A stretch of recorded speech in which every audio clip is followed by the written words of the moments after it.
Hey guys, and welcome back to Everquest Old School. Now, in this episode, we actually are buffed out. That's why I am here at level 6 at the wall, which is way, way, way too soon for a group to be here. But you see I have over 1,000 hit points. And I also have Gift of Pure Thought, which is a Clarity, a KEI, whatever you want to call it. Higher levels, it's all called different things. A high-level Cleric and a high-level Enchanter came into the zone, buffed everybody up. And we are just rocking it over here at the wall. We're able to take on Legionnaires who are not just red, but, you know, so far ahead of us that without these buffs on, there's not even a chance, not even a remote chance, we could take on one, let alone two.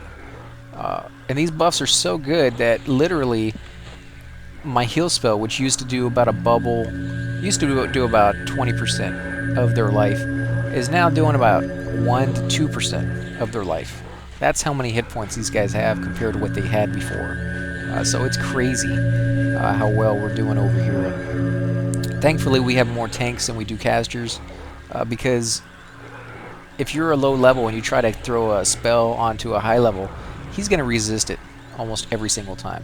The higher the level he is, the more he's going to resist those spells. So at this level that we were at and that these guys are at, they would resist every single time. It would not even be a chance that your spell would ever get through. So it would just take you forever with a whole bunch of casters sitting there with their melee, you know, that they've never used before, very rarely ever used, trying to like kill this creature. And also getting hit harder because they have lower AC than most classes that are tanks. So we got lucky on that respect that we could take on these high-level creatures because we got a fair amount of melee classes. Also, we have 2 clerics. Not that we really need them, because with this, Gift of Pure Thought, my power goes from like 0% out of power all the way with nothing left to full power within probably about 30 seconds. It's crazy. It's like Everquest 2, as I said before. It's a little vacation basically, because you don't have to wait for power anymore. You don't have to wait for anything. You just kill as fast as you can kill, or as fast as they spawn. You can kill them, and then pull some more. So it's very, very nice in that respect. We'll probably be killing them faster if we were a little bit higher level, and our casters, the few of them that we have, can actually use their spells because they have plenty of power. Unfortunately, they're not able to take advantage of it at this moment. But you know, it's interesting that we're able to do as well as we are. Oh, we got the emissary. That's pretty cool. That's cool. This armor stays on too. Grid stacks. Go ahead and give everybody the armor. And I'll use myself as a timer. And when it runs out on me, we run out on them. I already gave him one, so I'll just heal him up. He's the only one, Leo, by the way, is the only one who doesn't have... Oh, man, I don't want the Legionnaire on me. He's the only one who doesn't have the level 60 buffs from the Enchanter and Cleric, so... He's working without a net, basically. But he has all of us who can heal. So he should be fine. Plus, he's the only tank we have. Like a pure tank. I think he's a warrior, to be honest.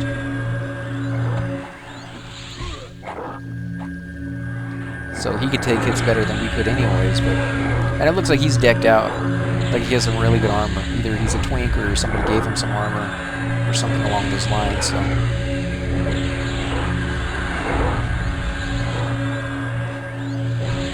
Let's go ahead and toss this on.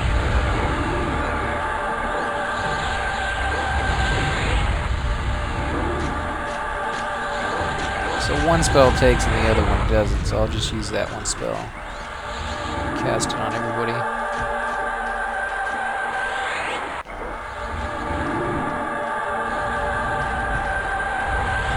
Wait half a second, cast it again. And that is everybody there.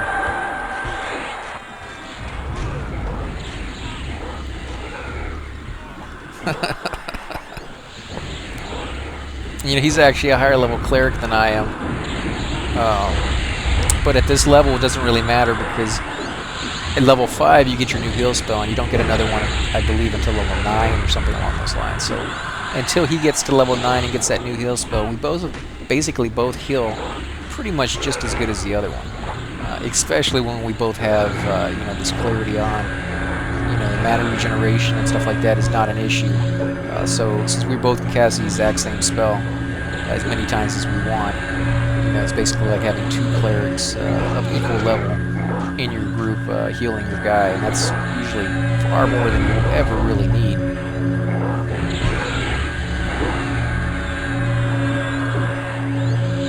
At later levels, I don't think I've ever seen anybody have two clerics or two healers really in their group, unless one of the healers is set to backup, and it's like a druid or something like that who can also do damage, or a shaman who can buff. But two pure healers in your group, that's overkill in the healing and a little bit of a waste of a spot, because you can get somebody who's DPS, or you can get another tank to help out, or something that's would actually contribute more than having two healers, because for the most part one healer will be perfectly fine, and for the most part he would actually be sitting there waiting for something bad to happen so he could actually use most of his power.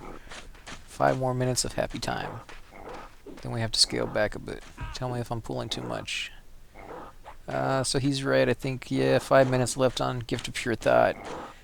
We will still have the other buffs. The Mark for 24 minutes and Heroic Bond for 41 minutes.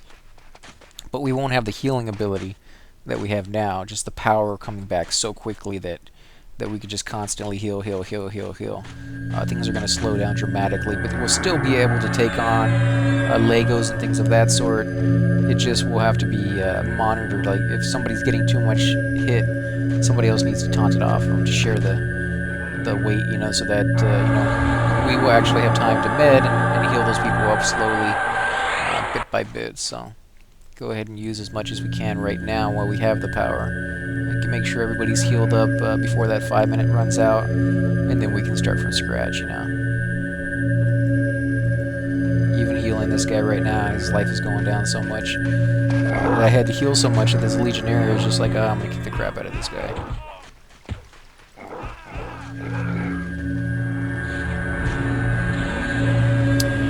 Running out of power. Come on, give it to me. Out of mana. Back off. Go, one more heal.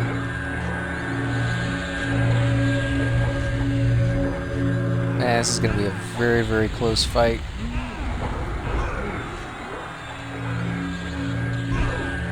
Oh man, even with me healing him, it went down to 9%. He's totally gonna die.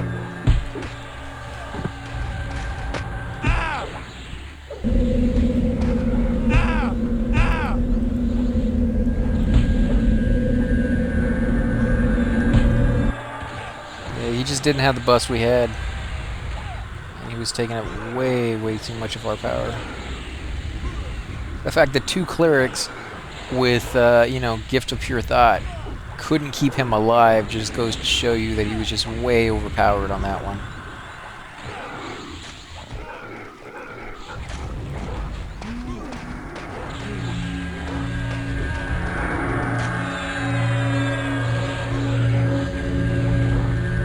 Get these guys up as much as we can. And even though we have this group right here, this little area camped, and some other people have other areas camped, when their spells run out, their buffs run out, they may indeed have to do what we do, which is scale down. So even though all the camps are taken around the same time, everybody's going to be switching camps basically and be like, okay, we gotta scale down to an easier camp because it's just out of our league without all these buffs on. So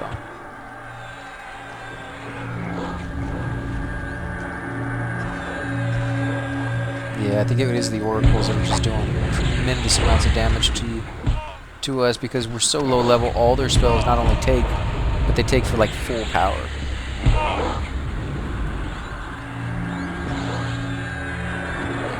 Somebody put root on it.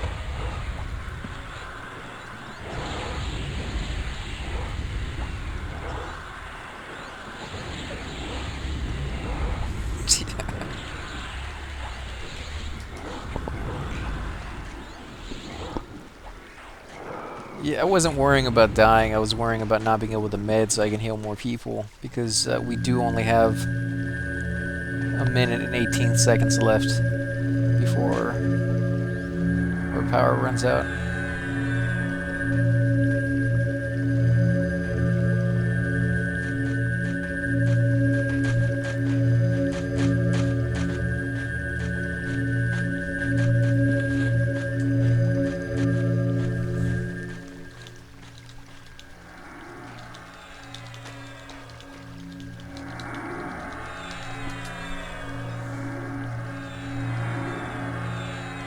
And now's the time to buff up, to heal up.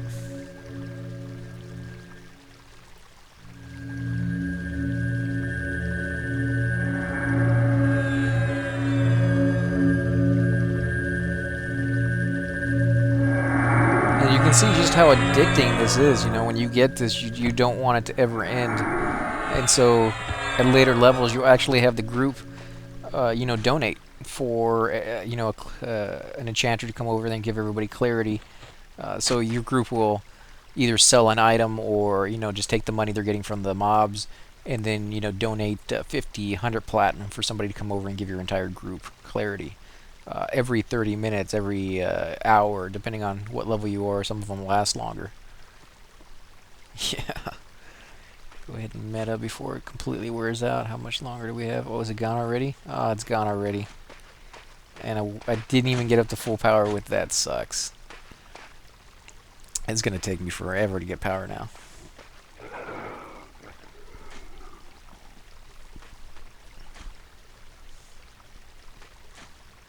And I don't even have meditation yet. I think I get that at level 8 from what people were telling me last night. Some people were saying they were able to do it at level 1.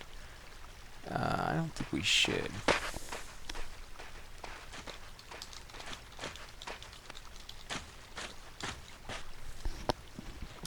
I guess they want to. We'll see how it goes anyways. We can always zone it if it gets too bad. In fact, let me toss some buffs on this guy. He definitely needs them since he's the only one without any of them, so what little I can give him.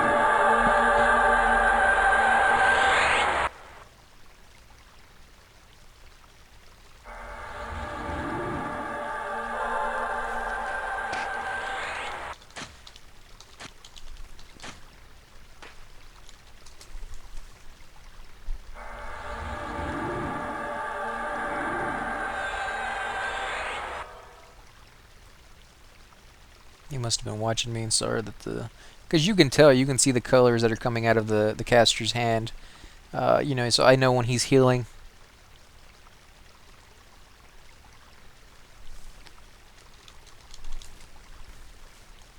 So I can tell when he's healing, so I can stop my heal. I can use the D key, which will do duck, and I'll show you what that looks like.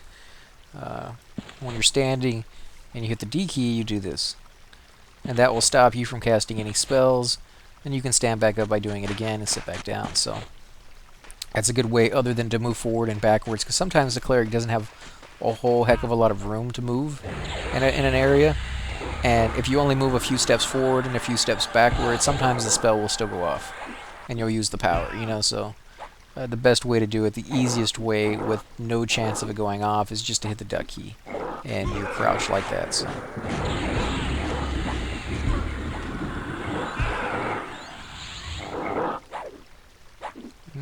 I think if you just pull it here, we'd probably be fine. Nice.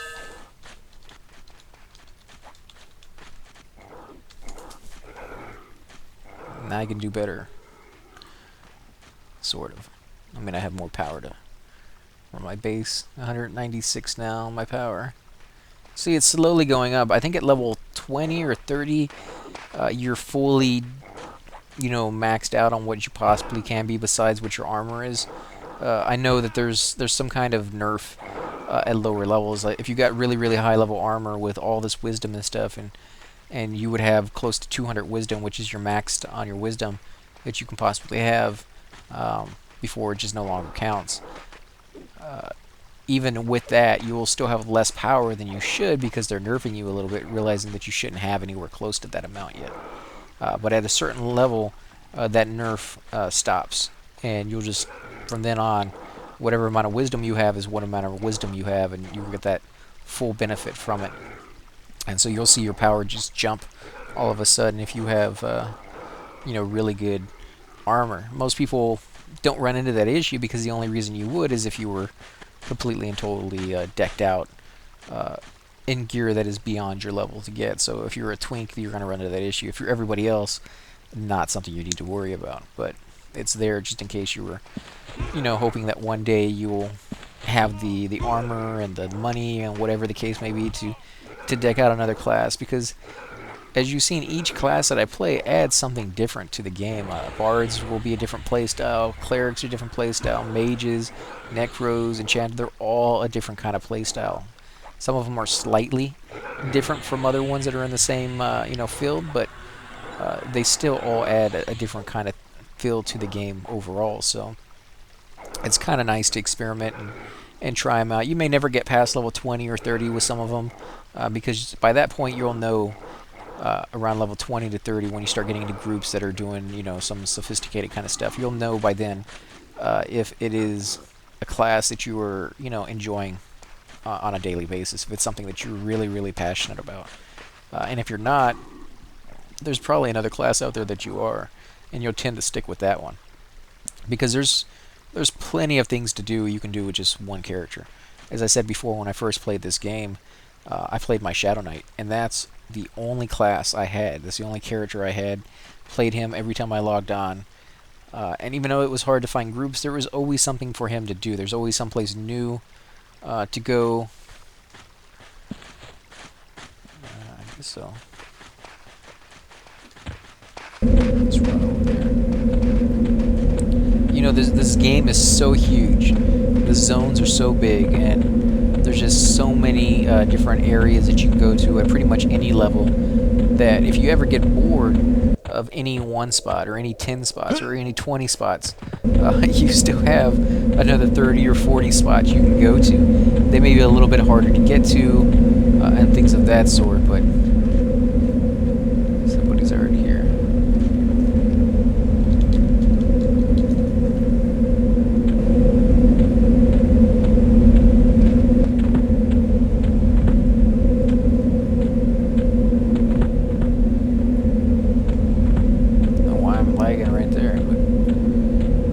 I'm back because this guy's gonna need me.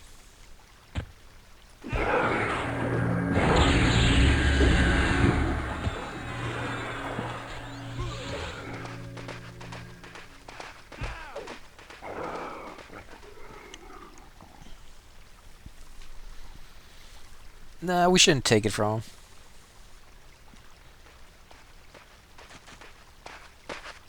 him. Ooh, great elite. Oh, crap.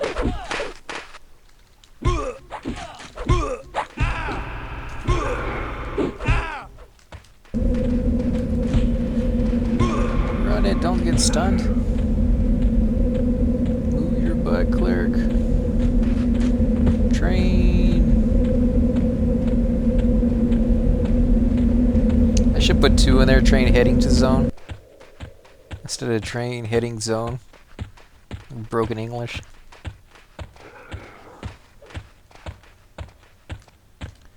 Now, I could have stopped right there, but the moment I zone, those guys will stop following. So if they are not close to me, they may not attack that guy standing there. I shout it, which is really all I can do.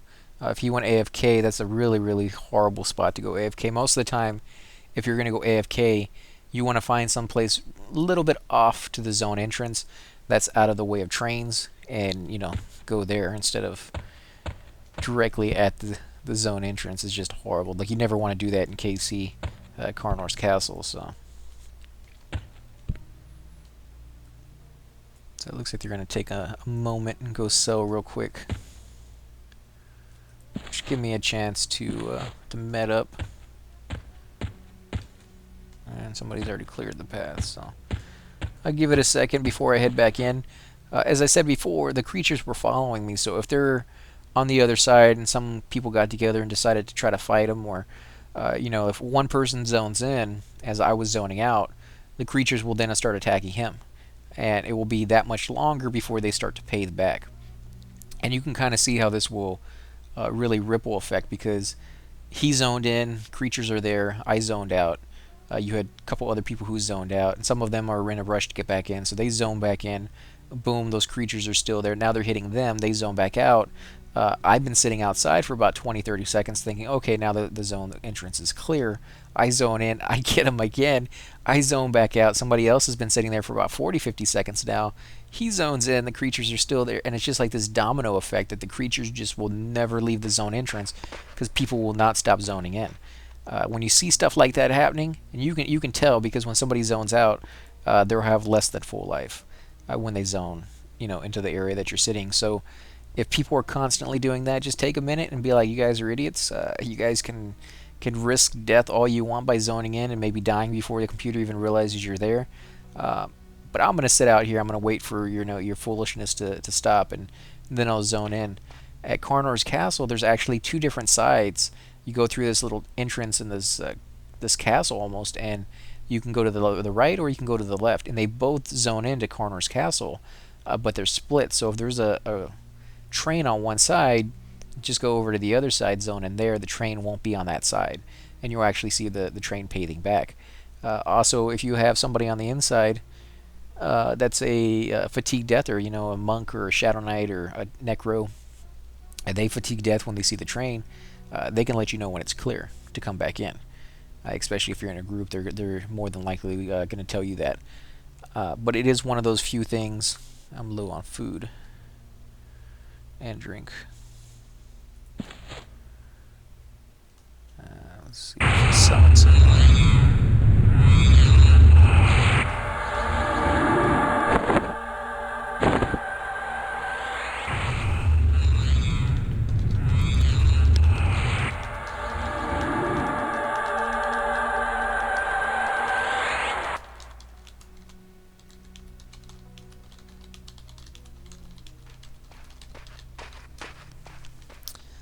Let's see.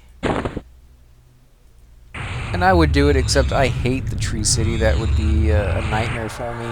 I get lost in that place all the time. I can never find my way to the bank. It's one of those cities that just befuddles me every single time I go in it. And I should know it by now, because I've done videos where I go through the entire zone and I check it all out. And for other zones that I've done that for, I remember on them backwards and forwards. It's just that zone always gets me.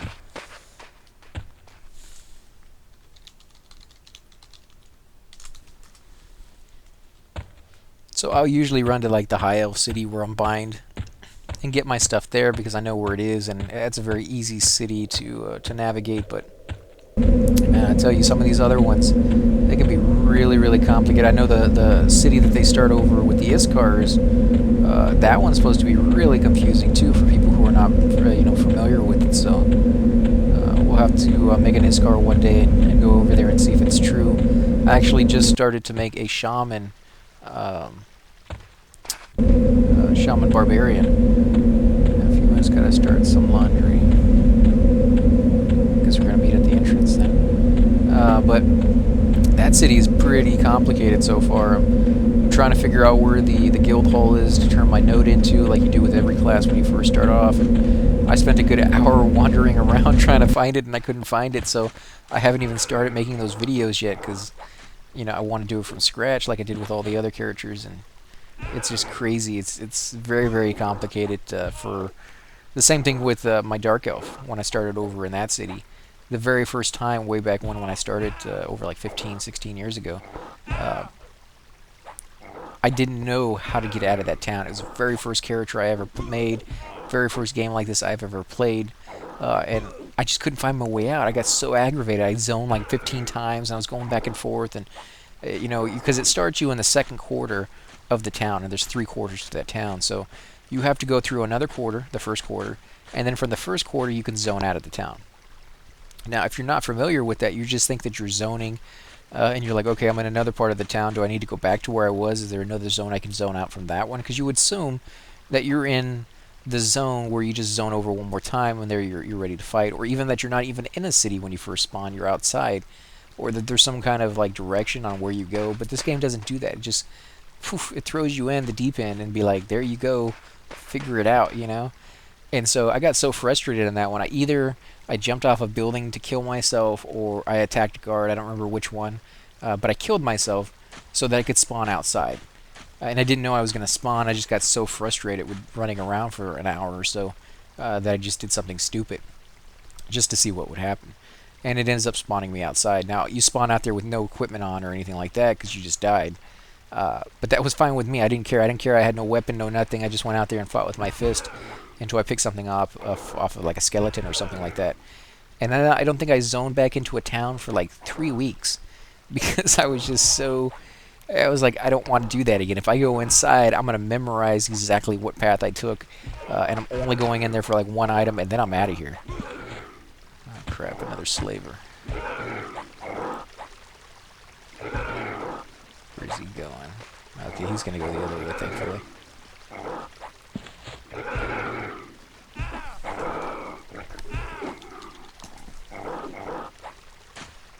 And make sure you try to answer people when they're in your group and they ask you a question. It can really feel like you're not important and you're left out. Nobody cares. If you ask a question, nobody replies back to you, especially something simple like where are you guys at. Now, if you're also answering or asking those questions and nobody replies, don't feel bad. Give it a minute because they may be in a fight and they don't realize.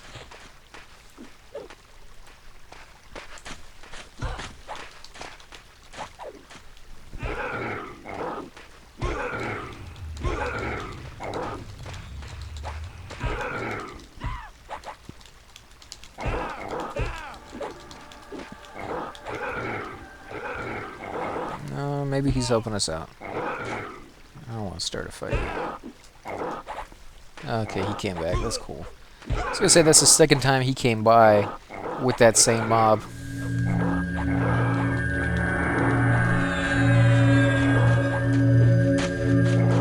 I thought for a second he was just training us because he felt like being mean about it, but no, he's just a mistake, I guess. Just looking for a group, looking to see what was up, maybe trying to kill things on his own.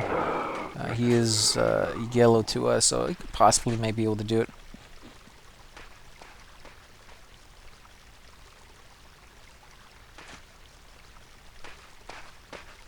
And I guess maybe they're making a group, the two of them, the druid and the mage. Not a bad combination, actually. The druid can damage shield his pet, heal his pet. Makes a pretty good group.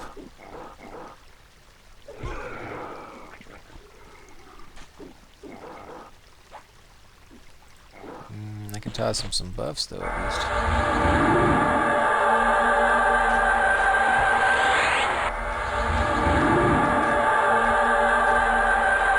I'll toss the same onto his pet. Because that's really who does the tanking.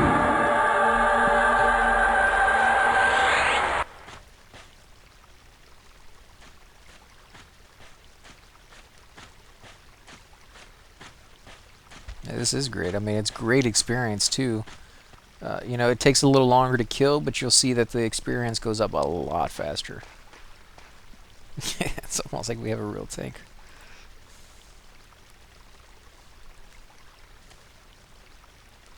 I guess you could add that almost in there, mainly because we're still all buffed. And so even though he is a real tank, he's not quite as good as we are for the next 20 minutes, basically. So, I mean, the heroic bond really gave us quite a bit of health, and the mark gave us just that extra little boost as well. So it'd be interesting to see what my life goes down to when mark fades in about a minute and a half versus the heroic bond. We'll still be fine. And you'll see I'm actually 1 pound overweight, and my agility has suffered for it. So now you see why tanks don't like to be overweight. Also, if you're overweight and you're the tank, when you do these pulls, you're going to take so much more hits than you normally would. If you're not overweight and you get a good running speed or running start on these guys, you can make it all the way back to the group without getting hit once. Whereas if you're overweight, even with that running start, they're going to catch up with you and hit you here and there as you run. In Lower Guck, I mentioned that one quite a bit just because that's where I hunted for a long, long time. There's when you're running from one side to the other, the living and the undead, there's a trap that you have to. It's a floor that looks like any other floor. It looks like there's something there, and yet when you run over it, you'll fall down, and you're going to this little pit, and you'll have to climb up a little ladder and basically run back around in a circle. And of course, if you're being pulled or you're pulling things, those guys will be waiting for you at the bottom, and they're hitting you all the way up the ladder, and sometimes you can't even get up the ladder if you're being stunned and knocked off. So, oh crap! I need to give him some food or some money.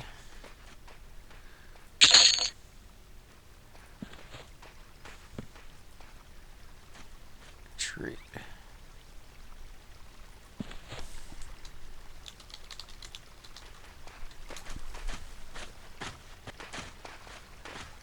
Let's see, what did he give me? He gave me some vegetables, some berries, and some fruits. I think I already have a berry.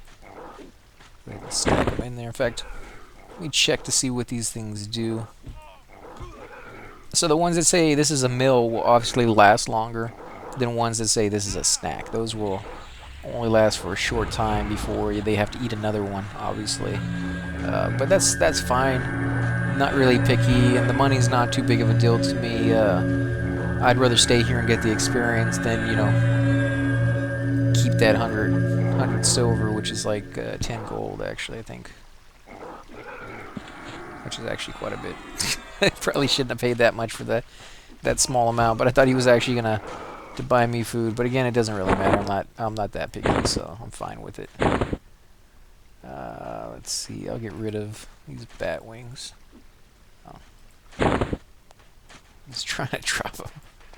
There we go. In fact, let me move this up because it pops down there in the bottom, and I don't see it a lot of the time. Drop some of this.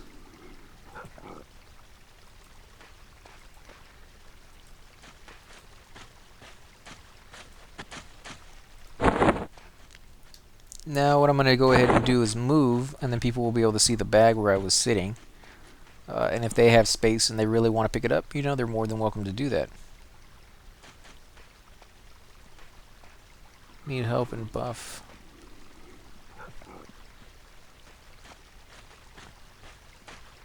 Let's see. Oh yeah, my buffs have run out already. Let me go ahead and buff myself up. Keep the timer on.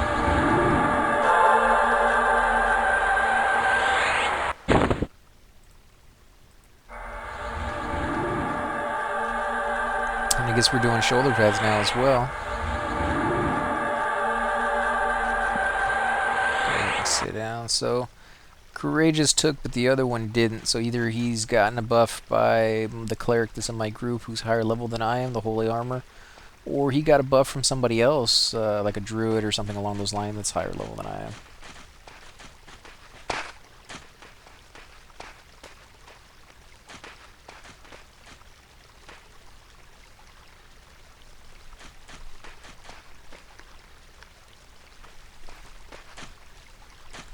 So let's see, are they going to pull the emissary? I'll do 60%, even though I'm at really about 50%.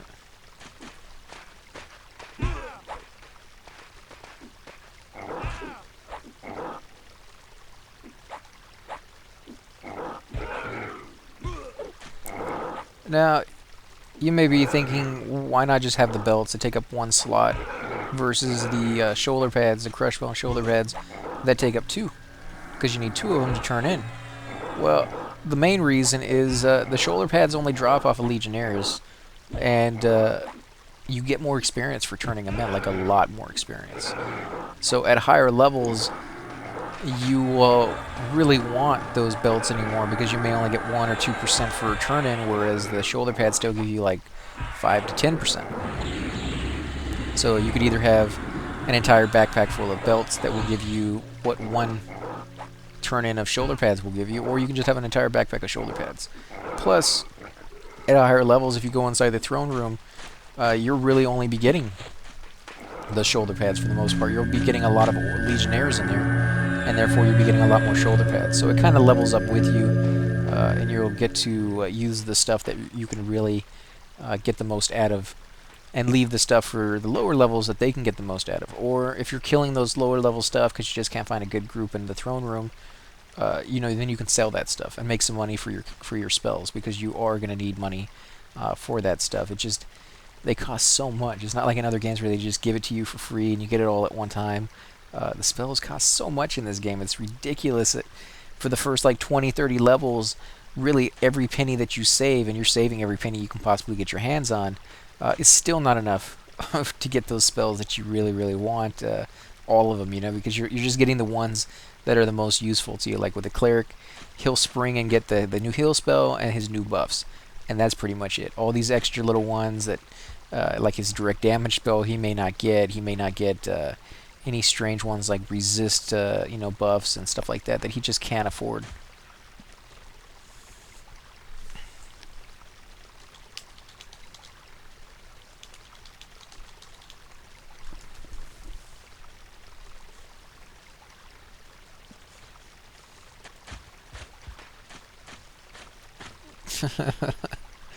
Because he's wondering what we were doing.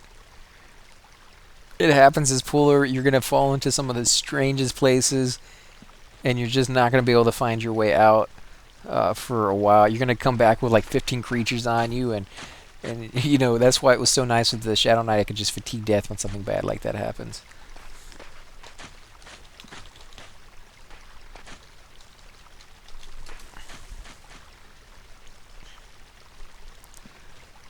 Here he comes. And he does have one in tow on him, so... Because usually, when you fall down into something, there's only one way out, and that's a ladder. Because they do that on purpose. They make it difficult. Okay, so he had 3 on him, actually. They do that on purpose to kind of tell you that, hey, you need to be watching where you're going. You need to be paying attention. All part of the plan. So you'll have to like swim through the water to a certain spot and either climb up on a ledge or go through the ladder or go through a tunnel to come out the other end, and there will be creatures there waiting for you. Not too many. They're not trying to be mean to you. They're not trying to kill you outright, in like 2 seconds. But they do want to kind of drive the point home that, hey, be careful around corners, don't fall down. If you do, it's going to be a headache, but not, undoable. Because I think the one over in Lower Guck, when you fall down that little ramp, there's nothing actually down there in the pit. So if you're not being chased, you're fine. You do take that little fall damage and stuff.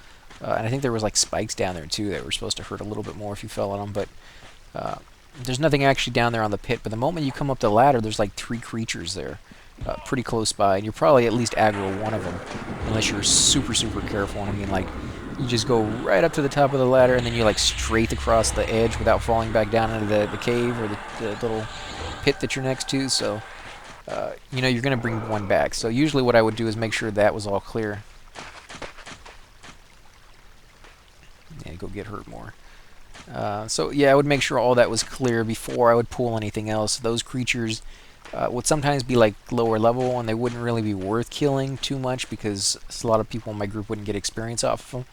But I knew that later on in the game, when I was doing these really hard pulls, and for whatever reason I might miss the jump and fall down, which really sucked when it happened. But you definitely don't want extra adds on pulls like that. So, and those pulls were so long, I actually did a little bit more than I should. I pulled more creatures because it takes so long to get there. Like, it would be a 3, 4, 5 minute pull, literally, to get there and get back.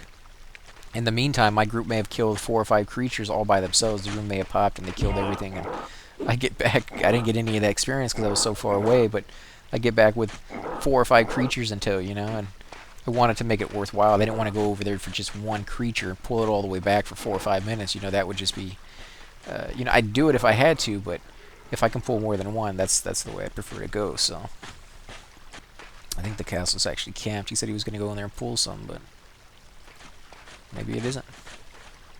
And these guys are all yellow. In fact, I'll leave the inventory window up so you guys can see just how much experience we're getting fighting creatures that are yellow and red to us.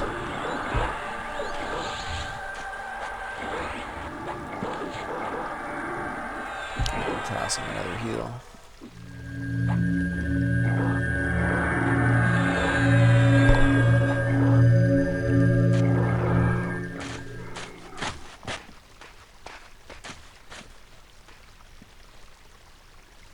Blackheart Pirates. What's the name of his guild that he's in?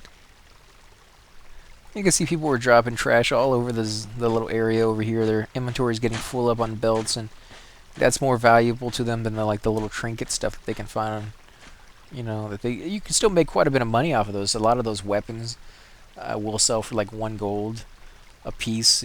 Some of the bigger weapons, like the two-handed ones, usually sell better. The heavier it is, usually the more money you get off of it. Like the little rusty daggers and dirks, you usually won't even sell for 1 gold. But they don't take up very much weight, so people tend to like those. But the big ones, like the big Warhammer and things of that state, two-handed version, may sell for 2 or 3 gold for one. So it's actually worth it more to carry those around than it is to use the dirks. But weight limit is also a factor for some people. Some people it's not. Some people it's just space. And for those like the healer who can kind of sit back and do it, I would suggest picking up the heavier items. Make a little bit more profit off of it. But even 2 or 3 gold is not worth as much as 2 or 3 platinum when considering selling the pelts, or not the pelts, the belts. So it's still worth it for you to trade out those weapons and go with the Crushbone belt if you're trying to get cash or experience, or either or. It doesn't really matter. Overall, it's just better for you to have those on you. Toss this guy a heal. He's actually doing a whole lot better now. And you see, we got Heroic Bond on, but we lost the other one, the Mark. And I went from 1,000 to 500. So basically, each one is adding about 500 points. Because I think I was down to like 60 hit points, 70 hit points on my own. So that's a little bit over, it's like 490, 470 points of life that it gave me for just Heroic Bond. And then another 500 or close to it points for the Mark 1, which now I don't have. So very soon here, in about 6 minutes, we won't be able to hunt here. I'll do...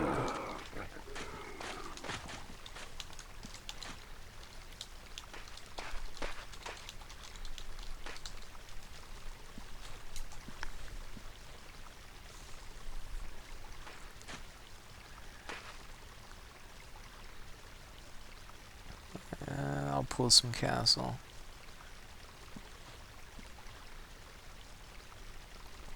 And med makes a huge difference. Med isn't quite as big as clarity, obviously, but it I would say it probably doubles or triples the amount of power you're able to cast in any one time, because when you meditate or have the ability to meditate, and all you got to do is sit down to do it, same thing you're doing now, you'll just regenerate your power faster, basically about 3 times faster, in my opinion, than you do without it. So in the early stages, they're trying to show you that your class starts off as anybody does in the field. They don't know anything about it.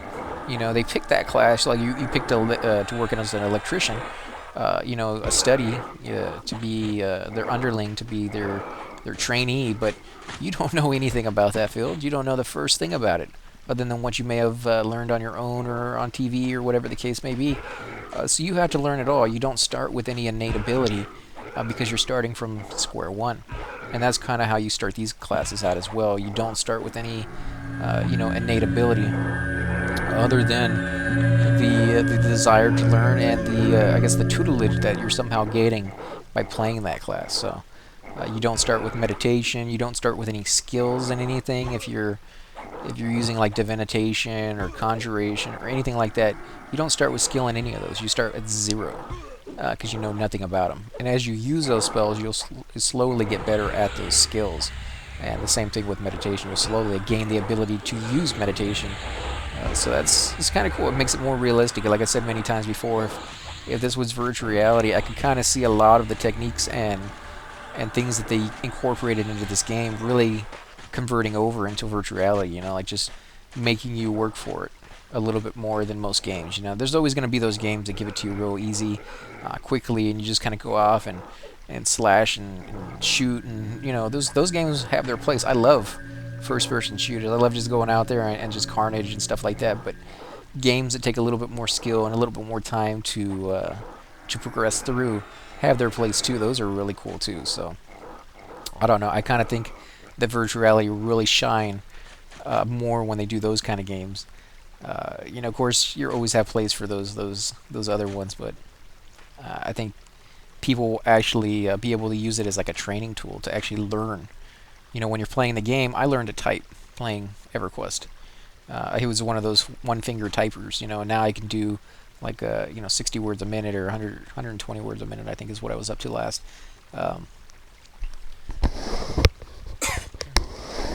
Sorry about that, guys.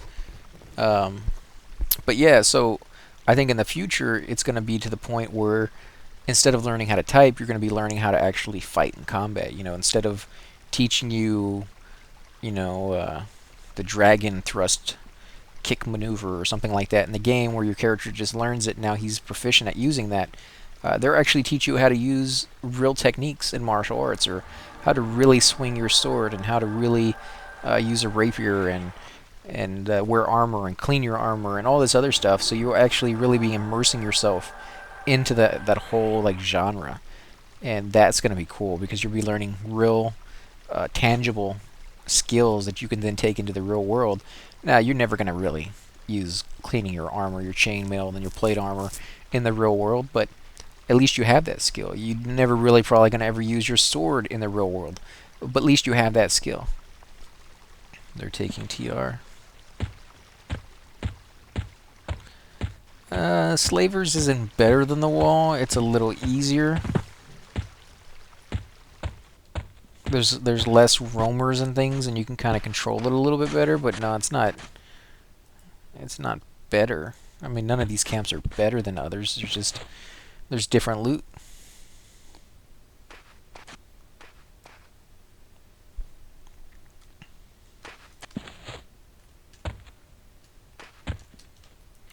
But yeah, the wall is definitely going to have more creatures. Like I said on some of my earlier videos, you can pull as fast as you want at the wall, and you really never run out of creatures, unless the zone's like overcamped or something like that. But over here, you're trading that kind of experience that you can just pull at your own pace for your named, for extra loot that you might get off of those names. So. Okay, I guess we're not going to stay here. Somebody else is going to take it.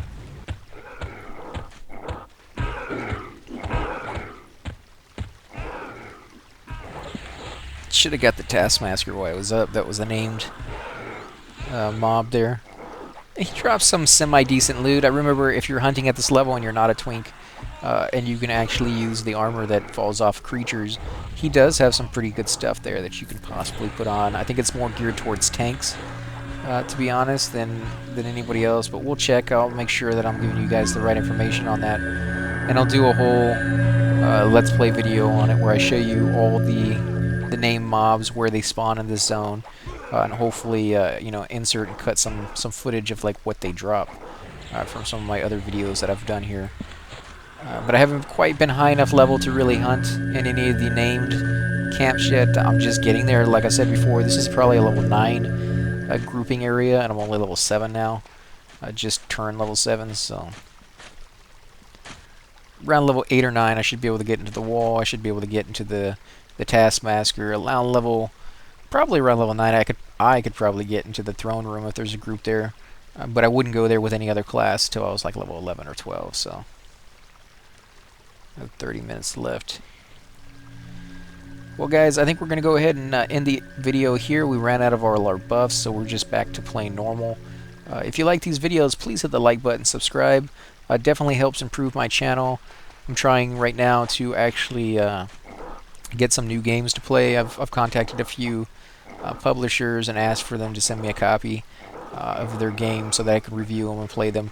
And if anybody replies back or allows me to do that, I'll make sure to keep you guys updated for the new games I'm playing. I'm doing like 5 or 6 series right now. I'm doing Everquest 1 daily, Everquest 2 daily, Firefall has dailies coming out, as well as South Park: The Stick of Truth. That series is still going on. I finished it actually a couple weeks ago, but I'm only releasing 1 video a day for, I think it's the next 2 weeks now, and then that's going to be completely over with. So Really good series. I suggest you guys check it out if you don't mind the content and the language that that game brings to the table. I'm doing a new game called Underrail, which is Borderlands meets kind of Baldur's Gate kind of thing, or I should say Fallout meets Baldur's Gate. It's a cool little twist on that old genre, and it's like a throwback with the graphics, but it's a really really cool game. I like it so far. So if you guys are interested in that, you're welcome to check those out. And I'll be bringing more games to the list as well as time goes on. If you guys have any favorite games you would like to see me review and play through, or even games that you played way back when that you just are feeling nostalgic for and would like to see those. Anyone need HP buffs, so he's taking care of that. Again, guys, I want to thank you for watching, and I'll catch you on the next video.